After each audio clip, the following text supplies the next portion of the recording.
Tonight on All In. I spoke with him that day after. I think after.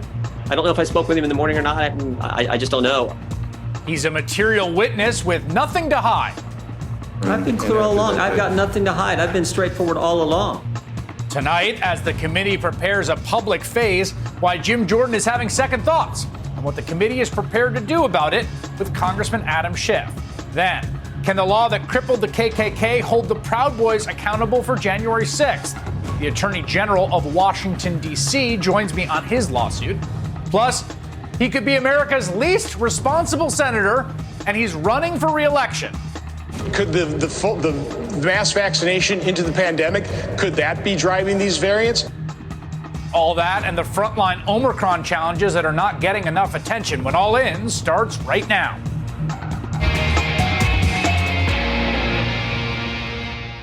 Good evening from New York. I'm Chris Hayes. Congressman Jim Jordan is once again, it appears, putting on a show for an audience of one, Donald Trump. In a lengthy, rambling letter to the bipartisan committee investigating January 6th, the Republican from Ohio has signaled he will refuse to speak to the committee after it requested his testimony last month. Quote, the American people are tired of Democrats' nonstop investigations and partisan witch hunts.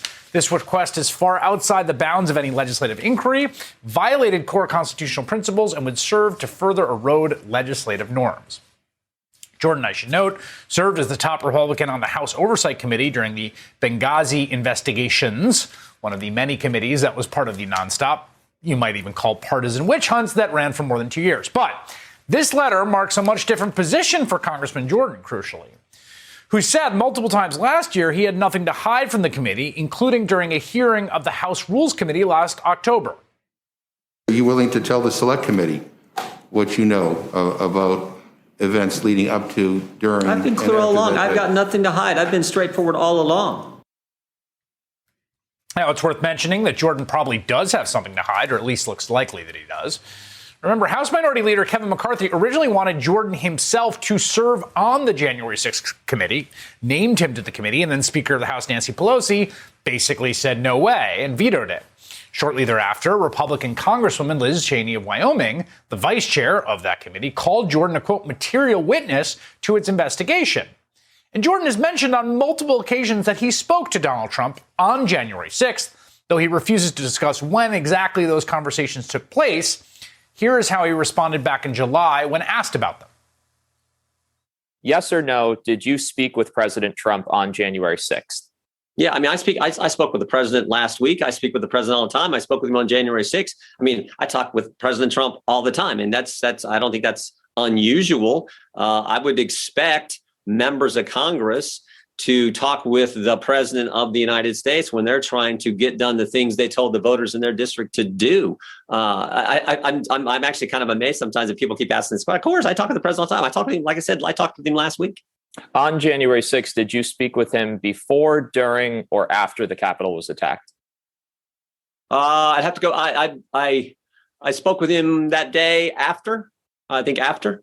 I don't know if I spoke with him in the morning or not. I just don't know. I'd have to go back and. I don't know that when those conversations happen. But what I know is I spoke with him all the time.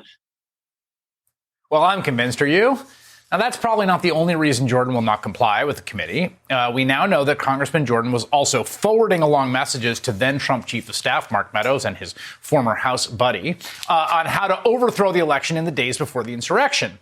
So it seems, just from what we've gotten a glimpse of, that there's quite a bit there. It's also worth mentioning that there are simply no political incentives for Jordan to comply. In the year following January 6th, Donald Trump has managed to successfully cajole the party back to his side on the question of whether it's okay to do a coup or not. And any mention of the insurrection as anything other than a normal tourist visit or any refutation of Donald Trump's big lie of election fraud are met with swift condemnation from the former president and his base and right-wing media. It's why the committee likely will not see any meaningful cooperation from most Trump allies, even as it becomes increasingly clear that Jim Jordan, as well as Congressman Scott Perry of Pennsylvania, whose testimony was also requested by the committee, are not definitely the only two sitting members who could be, quote, material witnesses to the investigation. The January 6th committee is now also weighing whether or not to seek testimony from Congressman Bo Brooks of Alabama. Now, Brooks, we know, was involved because he was one of the most vocal proponents of Trump's big lie, the stolen election, and is now the subject of a lawsuit from fellow Democratic Congressman Eric Swalwell, which alleges that Brooks incited the insurrection at that January 6th rally at the Ellipse when he made these comments, whipping up the crowd while wearing body armor. We are not going to let them continue to corrupt our elections and steal from us our God-given right to control our nation's destiny. Today is the day American patriots start taking down names and kicking ass.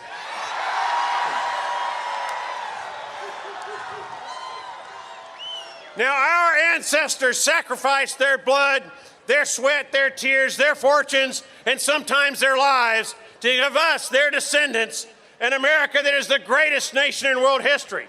So I have a question for you. Are you willing to do the same? I mean, pretty straightforward, right? They sacrificed their blood and their lives for the cause of our liberty. Are you willing to do the same? Let's march to the Capitol. In addition to Brooks, it appears as though the committee has found itself with a fresh list of potential targets, with former Trump administration official turned never-Trumper Stephanie Grisham providing the panel with a list of potential witnesses it had not previously considered. That's according to committee member Congressman Jamie Raskin of Maryland. And the committee is expected to request testimony from former Vice President Mike Pence in the next few weeks. It's unclear if Pence would agree to cooperate with that committee. We're going to talk about that in a moment.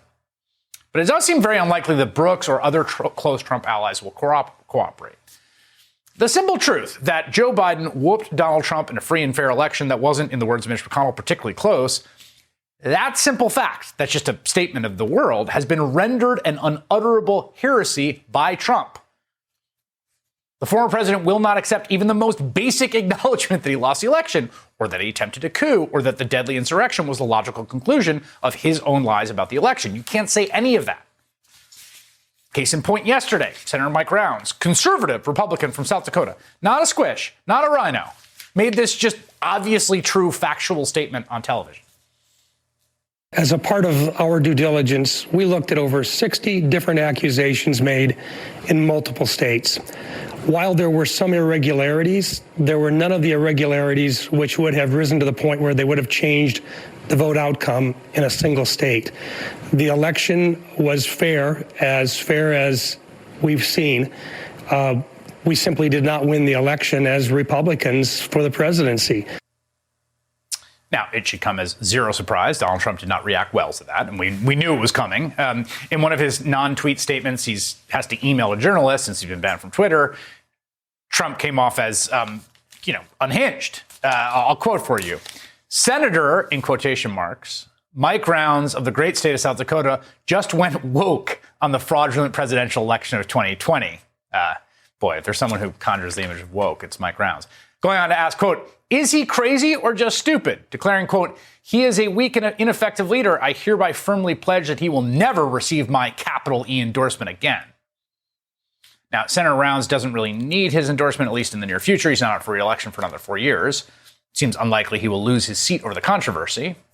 In fact, we should say Rounds, to his credit, refused to back down. He wrote in a statement today, quote, I am disappointed but not surprised by the former president's reaction. However, the facts remain the same. I stand by my statement. The former president lost the 2020 election. It's amazing how controversial he has rendered that statement. The former president lost the 2020 election. It remains true that for most Republicans, you can't say that. It is simply easier to remain silent than potentially, upset Trump.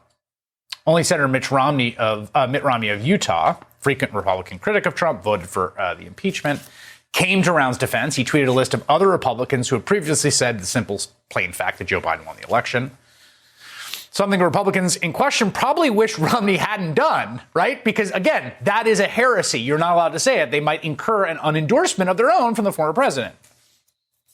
Again, this is just how Republican politics works now. You have to openly embrace, celebrate Donald Trump's alternate reality, like Congressman Jim Jordan does, because, again, even the most basic acknowledgement, he lost. He lost. That truth will put a political target on your back. For a moment, a year ago, it seemed like it might not be like this. In fact, 1 year ago today, in the aftermath of the insurrection, Trump ally Fox News host Sean Hannity, who may himself be called to testify, we'll see, sent this text messages to Jim Jordan and Trump's then chief of staff, Mark Meadows, having a little group chat powwow. Quote, guys, we have a clear path to land the plane in 9 days. He can't mention the election again. He can't mention the election again, ever. I did not have a good call with him today, and worse, I'm not sure what there is left to say.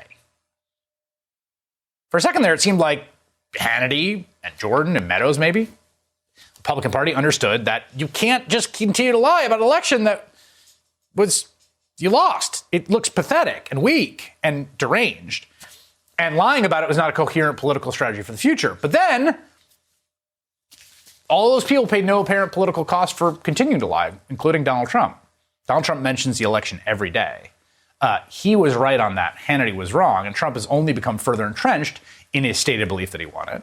His allies in Congress and in the right-wing media, like Hannity, helped perpetrate that lie because they all seem to think that telling the truth is just not worth making Trump mad. Congressman Adam Schiff is a Democrat representing California's 28th congressional district. He sits in the bipartisan committee investigating January 6th, and he joins me now. Are you surprised by Jim Jordan's statement that he will not voluntarily cooperate and provide testimony to the committee? I have to say, I'm not that surprised by it. He said he had nothing to hide, and then he decided, well, I guess I have a lot to hide. It's unfortunate, but it is who he is, and we will do our best to figure out how do we respond to members of Congress who refuse to comply voluntarily, whether that is compulsion or whether that is trying to find the evidence using other means. But look, he acknowledged talking to Trump on the day of the attack on the Capitol. And in terms of that conversation, there are only two people, unless there were others in the room during that conversation, who can really speak to what went on. So we obviously would like him to come in, but his decision not all that surprising, because I assume that he reached the conclusion if he came in, told the truth, it would put him at odds with the former president, and he just doesn't have the courage to do that.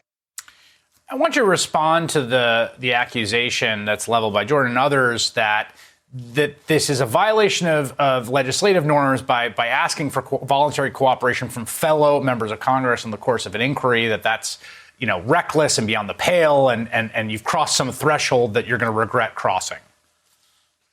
Well, the most recent precedent was in the Russia investigation, and during the time, as I recall, when Nunes was the chairman, so Republican chairman, I think that's right. We extended invitations to two members of Congress, one Republican, one Democrat, and they both came in and gave voluntary testimony. And whether it was during Nunes or when I became chair, either way, there was no objection by members of Congress to it, and no objection by the members that were asked. They came in, they did what they should do. But here, it certainly appears from these two, both Perry and Jordan, that nothing matters quite so much as staying in the good graces of Donald Trump.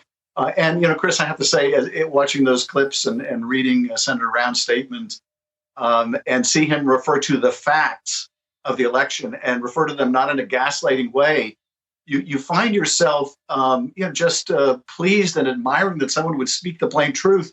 The bar has become that low. Speaking the facts about a presidential election apparently, makes you a hero now in the GOP. But that's where we are. That's where we are in Trump's Republican Party. And it's why it's hard to get these members to come in and testify. Well, here's a great example. Julie Sirkin reporting on John Thune's reaction. Thune has occasionally come under criticism from Trump for stating the plain fact. And this is just sort of an example of the kind of Weasley cowardice here. Well, I say to my colleague, welcome to the club, he joked. I don't think that relitigating and rehashing the past is a winning strategy. I think if we want to be a majority in January 2023. This is the most that Thune or anyone will muster, which is a kind of like instrumental tactical argument for why indulging this truly dangerous lie that resulted in a deadly insurrection is maybe not the best thing to do politically, but that's about as far as anyone will go, other than Romney. Sadly, I think that's right. And even more sad, to my point of view, is the point you were making earlier, which is it looked like it was going to be different a year ago. In the aftermath of that terrible, tragic day, it looked like the Republican Party was going to finally recognize the disastrous ends to which Donald Trump had brought the country, and they weren't going to go along with this big lie, and they didn't expect anybody else to go along with that big lie. Not even Sean Hannity expected the party to adhere to that big lie. But a year later, they're more wedded to it than ever, and they're using it, of course, around the country to usher in these laws attacking the democratic infrastructure of the country. And in that sense, it's such a terrible but factual statement that our democracy is on weaker ground now than it was a year ago.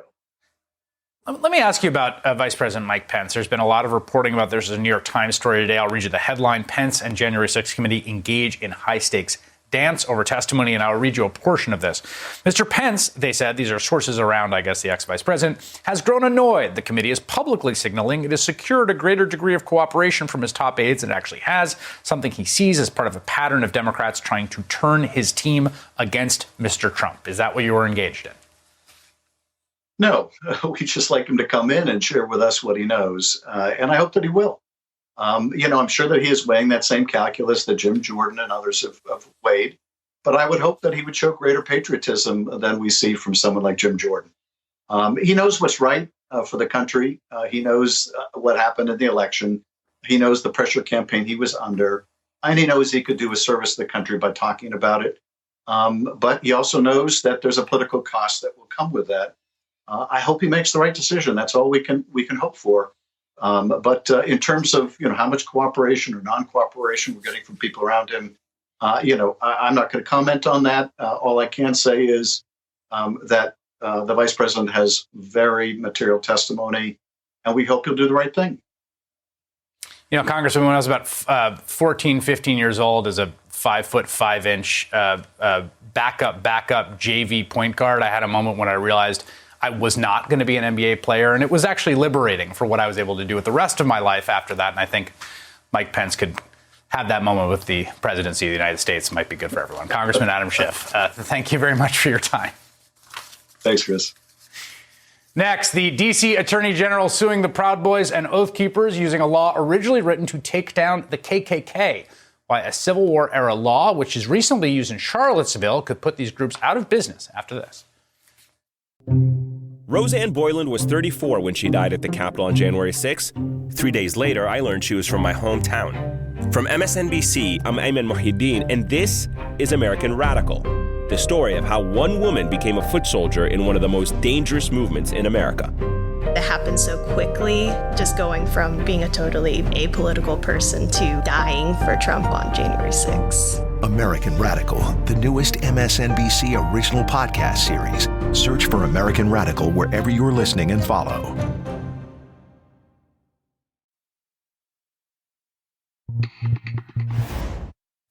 So back on December 29th of 2020, just 1 week before the insurrection, there was a kind of almost sort of dress rehearsal. And Enrique Tarrio, who's the head of the far-right Proud Boys group, seen here in the group's black and yellow colors, made a bold pronouncement on social media saying that Proud Boys will, quote, turn out in record numbers on January 6th, but this time with a twist. We will not be wearing our traditional black and yellow. We will be incognito. We will be spread across downtown D.C. in smaller teams. That actually comes from an indictment of 4 other Proud Boys who were charged with a series of federal offenses for their actions in the Capitol, criminal federal offenses.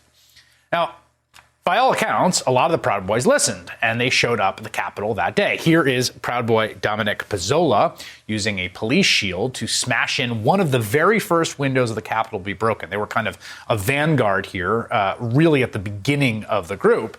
And here he is a few minutes later, after Officer Eugene Goodman famously led his group away from those unprotected Senate members in the Senate chamber. The Proud Boys were not alone. The far-right militia group known as the Oath Keepers also came prepared on January 6th. You may have seen this footage. We played it before. You can see they came fully dressed in combat gear. They're there in a stack leading up into the Capitol. And more than a dozen Oath Keepers have been federally charged, again, criminally, in connection with their actions on that day. Well, now the city of Washington, D.C. is going after these far-right groups as well in civil lawsuit. Last month, the city's Attorney General, Karl Racine, announced he was suing both groups using a law written to take down the Ku Klux Klan. And D.C. Attorney General Karl Racine joins me now. Can you explain to us the theory, the legal theory behind this lawsuit that you have filed against these groups? Sure, Chris, and thank you very much for having me. It's like two point guards getting together after a long time. Here's the theory of the case. The Ku Klux Klan Act, Chris, as you know, was passed in 1870, signed into law by President Ulysses S. Grant. It was passed into law for a specific reason. That is that after slavery, democracy actually took hold in the former Southern states. And so you had Black democratic cities and other towns where the representatives were voted in by the people. And sure enough, what happened? Violent insurrections, murder, looting, and violence. That act, the Ku Klux Klan Act, was intended to stop the principal group that was violating democracy, causing insurrections. That's the Ku Klux Klan. And that's the act that was utilized in the Charlottesville case. That's the act that we're pursuing in D.C. And Chris, we're going to win our case because the facts don't lie, the camera doesn't blink, and the court is going to do what it's empowered to do, hear the facts, and apply the law. So let's talk about, you mentioned Charlottesville. I think, the Klan Act is a piece of legislation that I had in reading about Reconstruction, which I've done quite a bit and spent a lot of time thinking about. I knew the law from then, but it had been kind of, not dormant, or it was rare to see it utilized in this means. Charlottesville was a big deal. They filed a lawsuit under the provisions of this law and won a judgment. I wonder what lessons your team took from that trial. Sure. And in fact, the Charlottesville litigators did an extraordinary job, and I commend them. In fact, they brought other claims. And to be clear, the Ku Klux Act claim itself did not go to verdict. There was not a unanimous verdict. In D.C., that's what we're going to accomplish, which is a unanimous verdict. The lessons from Charlottesville and the lessons from suing insurrectionists and hate groups is that money matters to them. When you come after their money, their assets, their buildings, guess what? They run, they scatter, they hide, they complain. Don't take it from me. This is what they say about being sued. One defendant in the Charlottesville case said, this lawsuit is, quote, financially crippling, unquote, totally detrimental to what I'm doing. I don't want to go into some public event where I could be blamed if something goes wrong. We can't do anything publicly. Another defendant said, but because of pending lawsuits, we're not going to be moving forward officially with any fundraising at this time. Look here, the money matters. This was not a pro bono event on January 6th. It was well organized, well planned, and well financed. We're going to go find the money and make the culprits pay. Your lawsuit is one of there are a number of lawsuits in a bunch of different directions. Obviously, there's a lot that's not surprising when you have something as disastrous as what happened on that day, to see a variety of civil actions against a variety of players. One of those lawsuits is against the president, former President Donald Trump, for co-conspiring with the same groups that you were suing. And there was arguments today in federal court about the dismissal of that case, in which the former president's lawyers urged the judge to dismiss the lawsuits, accusing him of conspiring with, again, these two far-right extremist groups and others to block the presidential vote count. I imagine you're monitoring all of these as you think about the case that you're pursuing going forward.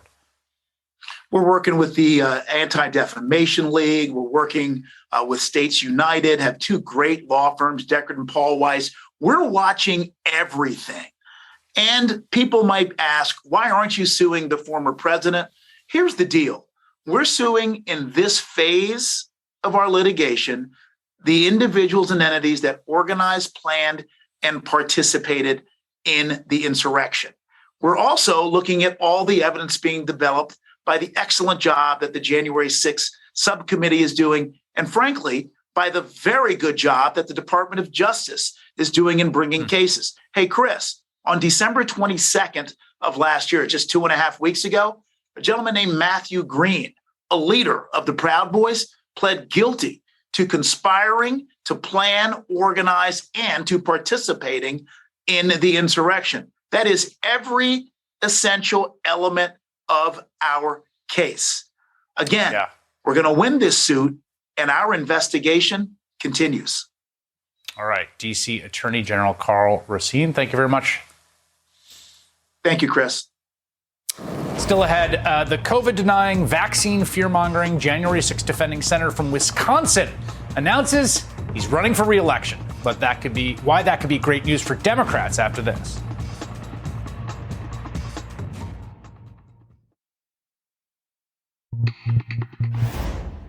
This weekend, after much speculation, Republican Senator Ron Johnson of Wisconsin announced he is running for a third term.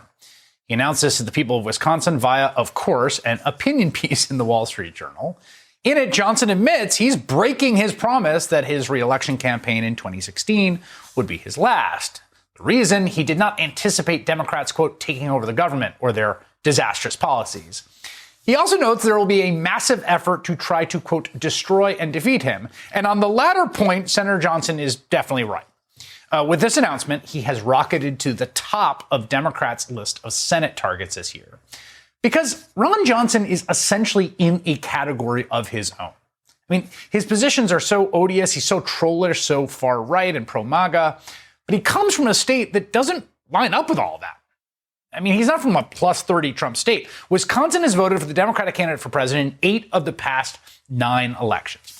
In 2012, Wisconsin voters elected progressive Democrat Tammy Baldwin as their second senator. She serves the people of Wisconsin as well. Then, of course, the state narrowly flipped red for Donald Trump in 2016, which helped Ron Johnson, I think, the same year that he won re-election. But there's a real gap between Ron Johnson's politics and the way he performs those politics and a huge part of the state, which is part of the reason I think you could argue he is one of the worst Republican senators. I mean, Senator Johnson's reaction to the 2020 election has been particularly bad. He amplified and promoted claims the election was fraudulent. He even held a hearing on so-called irregularities last December, 3 weeks before the insurrection. What do you think that was doing to people to hear those things? He was one of the people whipping up the frenzy ahead of January 6th, announcing or leaking that he planned to object to the certification of electoral votes. Now, he changed his mind at the last second after the violent insurrection at the Capitol. But honestly, I think Ron Johnson has been the single worst Republican on COVID. Right from the get-go, when he downplayed the risks of this new disease, he told the Milwaukee Journal-Sentinel, quote, "We don't shut down our economy because tens of thousands of people die on highways." Johnson has since gone on to tout all sorts of unproven treatments. He's ivermectin and hydroxychloroquine, most recently mouthwash. He held hearings on those as well. He has been pushing an increasingly explicitly anti-vaccine message, which puts him almost in his own category, I gotta say, even falsely linking vaccines to deaths. And then last week, Ron Johnson tried out a new argument against getting vaccinated. It's an interesting one. Listen to this. On a local Wisconsin radio show, he questioned why scientists think they know better than God. Why do we think that we can create something better than God in terms of, in terms of combating disease? Now, there are certain things we have to do, but we have just made so many assumptions, and it's all pointed toward everybody getting a vaccine. I mean, wow. I mean, there's a lot of people who believe in God and believe that God helped create the antibodies and, the amazing, beautiful human mind that created the vaccines. But the question now is, does this all matter politically? Or are the structural factors in midterms and the loyalty of the diehard MAGA base enough? Ruth Conniff is the editor-in-chief of the Wisconsin Examiner, where she recently wrote a commentary piece about how Wisconsin became ground zero for the big lie, and she joins me now. Ruth, I wonder what if you feel the same way about Johnson, who to me, I think about on the Democratic side, there's like Sherrod Brown or Jon Tester, two good examples of these are pretty progressive senators, particularly Brown, in contested states. They're sort of better. They have better politics than you might anticipate given how close their states are. And Johnson is like the inverse of that. Like he has far worse politics than you would anticipate based on how close a state Wisconsin is. Yeah. And as a result, he's giving a lot of Republicans a heart attack. I mean, not only are Democrats excited to run against Johnson, Republicans will say privately that they really, really hoped he would not run. They had some other people who were a little more normal that they had in mind, including Mike Gallagher, congressman from Green Bay, who is very personable, presents well, seems kind of moderate. The problem for Johnson is the softening of support for Trump in the suburbs in Wisconsin, which helped defeat Trump here in 2020, those are the people that Johnson needs. And yet Johnson is doubling down on all the positions that the suburban women who turned against Trump really don't like. All the anti-vaccine stuff, the real extremism. He doesn't seem terribly concerned about hanging on to the people who helped elect him. And that's why the Cook Political Report moved him as an incumbent senator, the only one, into the toss-up category. That's unprecedented. Yeah, it's such a good point. I mean, the most recent polling on favorable, unfavorable in the state from Marquette, which has a very good polling operation back in October, had him underwater. And I think the thing that's really striking to me is the messaging on the vaccine, because a lot of other Republicans have been very careful to try to create this conceptual boundary between you should get the vaccine's good, but we don't want vaccine mandates. Johnson really has, it feels to me, been a category of his own on pretty explicitly anti-vaccine messaging. I mean, I think the word messaging gives him a little too much credit. I don't know where he gets the ideas that he gets, but, having a press conference with some people who had rare medical conditions and suffered some harm as a result of vaccination, to put out the word that it was extremely dangerous for people to get vaccinated is just, it's bonkers. And he, as you pointed out, held hearing on these discredited alternative remedies. And in his Wall Street Journal op-ed yesterday, says that one of the reasons he's running is because he's so concerned about mishandling of the pandemic. I guess because he thinks that people need to run around unvaccinated and infect each other. It's just, it's really over the top. And sometimes it makes so little sense. It makes people in Wisconsin really cringe. So, but he's part of a broader trend that I've noticed. And this is true. It's true in Michigan as well. It's somewhat true, I think, in Pennsylvania, but Wisconsin, Michigan particularly, where you've got these states that are very closely divided. They're very hotly contested. They really are paradigmatic swing states. And yet the Republicans that rise to prominence in those states tend to be really out there. The Wisconsin Republican Party is really, it's not like Johnson's that much of an outlier when you look at the state reps and the state legislature and the leadership of that party, which really does seem far to the right of the median voter of your state. Well, I do believe that Wisconsin is ground zero for the big Y. And in terms of voter suppression, in terms of sending these phony electoral votes that helped give rise to the January 6th insurrection, claiming that there was a reasonable reason for Republicans to say they were electors and cast electoral votes, which they had no legal reason to do for Trump. That is all true. However, I will say this. Ron Johnson has said that our Republican legislature, our Republican-dominated legislature, should be able to overturn the results of elections. Right. That was a bridge too far, even for the Republican leaders of our state legislature who went on the record denouncing it and saying, no, we don't actually plan to personally overturn his election results. So he, even for the right-wing takeover of Wisconsin, Johnson is really extra.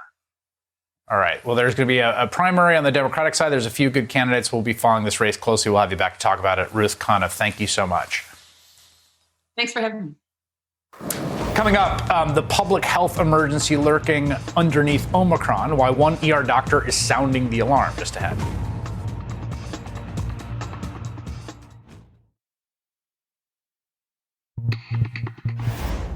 It was one of the more harrowing images from Afghanistan this summer as the U.S. pulled out, finally ending a 2-decade-long war, and the Taliban closed in on Kabul. A 2-month-old baby held up by his desperate father outside the Kabul airport, trying to save him from the surging crowd. A soldier grabbing the child, hoisting him over the barbed wire and into the airport. In the chaos, that baby was lost in the airport. His parents and the rest of his family were evacuated to the United States. The baby stayed missing for months until he was found with a local taxi driver who says he discovered the infant alone and crying at the airport. This weekend, the baby was returned to his grandparents in Kabul. The State Department says it will work to bring him to the United States to reunite him with his parents, who are now in Michigan. If you felt like I think many people did, like I certainly did, this awful feeling of helplessness and impotence as we watched those scenes outside the airport 5 months ago in Afghanistan, I have to tell you that even though the cameras are not there anymore, there is something even worse happening now. And there is something we in the U.S. can do about it. As Afghanistan settles into winter, aid groups estimate nearly 23 million Afghans, more than half the population, quote, already do not have enough to eat, with many lacking even solid shelter, and they are being forced to choose between heat and food. Now, there is little help available from the Taliban government, and part of the reason for that is about 75% of the former government's budget was funded by foreign aid, which was essentially stopped when the Taliban took power. But there are things our government and President Biden could do right now to get money flowing into the country to hopefully help millions of Afghans. For example, the U.S. government could release the $9.4 billion of Afghan government assets that were frozen last year. They could also ease the sanctions against the Taliban. They could encourage the international community to restart aid, because right now, withholding aid from the Afghan government, which as odious as it is, there's no question about that, produces zero positive geopolitical effect. Instead, it is brutal in terms of human cost. Millions of Afghans are in imminent danger of starvation.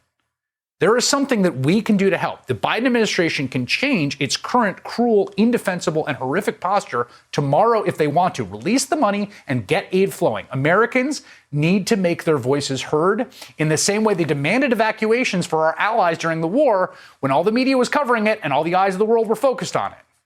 It is an indefensible moral scandal to consign tens of millions of people to freeze and starve to death this winter. Mr. President, you cannot let this happen.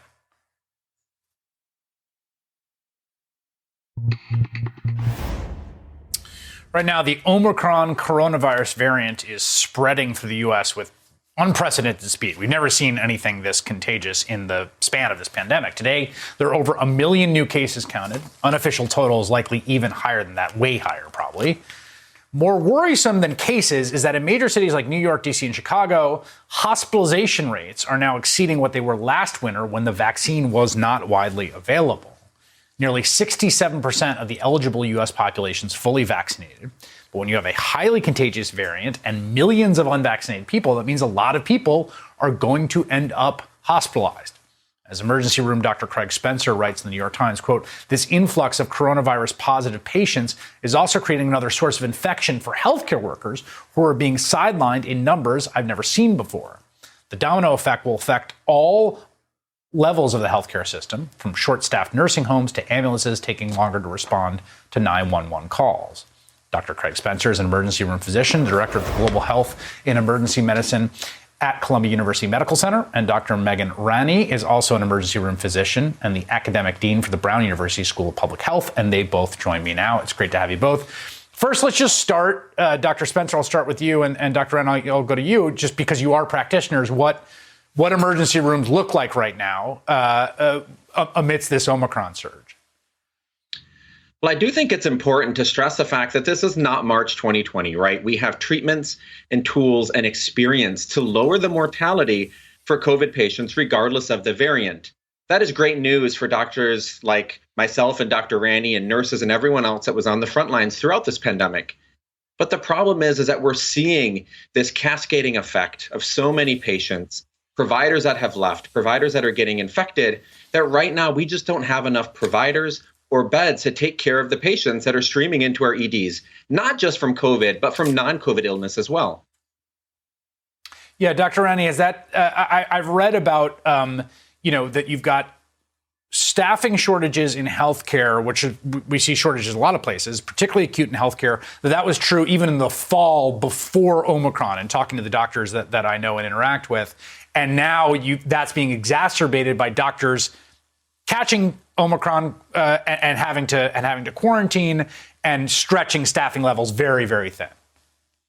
That's exactly right. Even though the number of COVID patients in our hospital and ICU are about the same as they were a year ago, overall, our hospitals are much more crowded, both because we're taking care of all of the other problems that exist out there in the world and all the folks who put off care for the last 2 years, and we have fewer staff.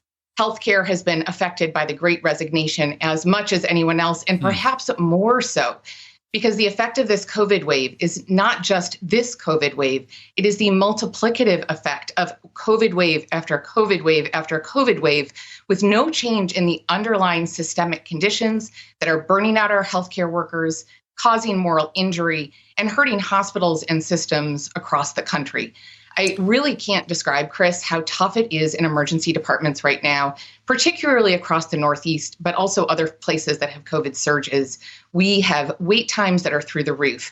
We have patients with serious medical and traumatic injuries that are waiting hours and hours and hours in the waiting room, not because we don't want to care for them, but simply because there's no space in the inn. And the worst part of it is that we feel like we're on our own. We have been sounding the alarm, not just for months, but for 2 years now. And we're still waiting for those systemic fixes to be put in place. Well, I want to talk about those. So just to your point about the Great Resignation, as is often called, we have record numbers of people leaving their jobs. The vast majority going to get other jobs. So it's not like people are just quitting, but we've seen that in healthcare as well. There's polling that say that 18% of healthcare workers say they've quit a job in 2020. Since 2020, February 2020, which is a pretty remarkable number, 69% have said they've considered leaving their job.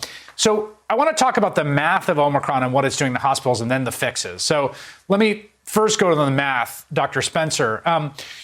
Let's say you have a generic variant of the coronavirus. And I remember trying to get my head around the math of this back when it first came, which is even if it's individually not that risky to a given individual, a healthy 35-year-old, right?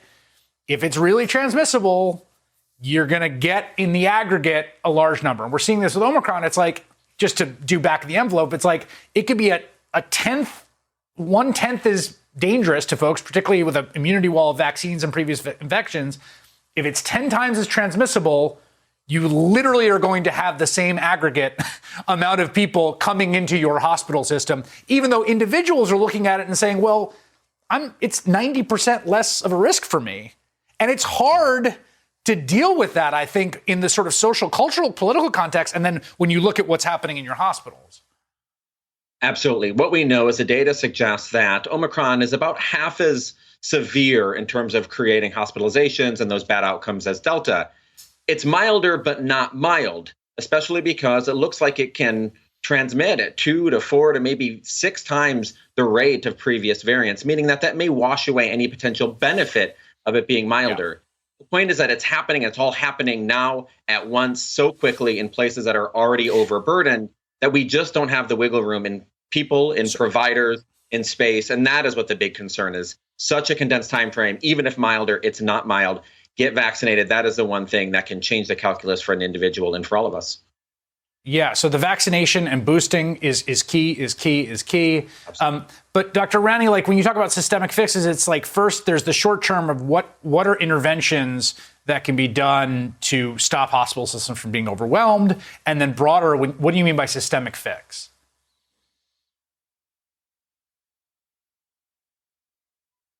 I'm sorry, Dr. Rani, are you there? Oh, I think you froze, so I'll go back to you, Dr. Spencer. Sure. What can be done in the short term, and what do systemic fixes look like? Look, Omicron precipitated a crisis, just like COVID initially precipitated a crisis, but healthcare in this country was in crisis beforehand. We had too few providers. We had too few primary care physicians. People that were already vulnerable and made vulnerable by this pandemic had been so before COVID even hit these shores. We need to focus more on building up that primary care and increasing access. This is an issue for things like Paxlovid, the oral antivirals we've been talking about. There are systemic fixes that involve putting patients first and not necessarily pharmaceutical companies or profits or really the will of the hospital. This is where we need to put the patients first. If we had done so from before the pandemic and even from when the pandemic started, or even when Omicron was first, notified, and we sent people KN95s and we did more to get people on board as opposed to putting in place, purposeless travel bans, we would have been a lot farther ahead in the game. We would have been a lot better prepared for this pandemic. Unfortunately, we may leave this one not that much better prepared for the next one. Yeah, I mean, one thing that I've thinking about is like apparently we need more supply of good quality and affordable, free, ideally, healthcare for people. And that's something that's really come out of this. And that's something people need to be working towards in the future. Dr. Craig Spencer, Dr. Megan Rennie, thank you very much. I think we lost your connection. That does it for All In. You can catch us every weeknight at 8 o'clock on MSNBC. Don't forget to like us on Facebook. That's facebook.com/allinwithchris.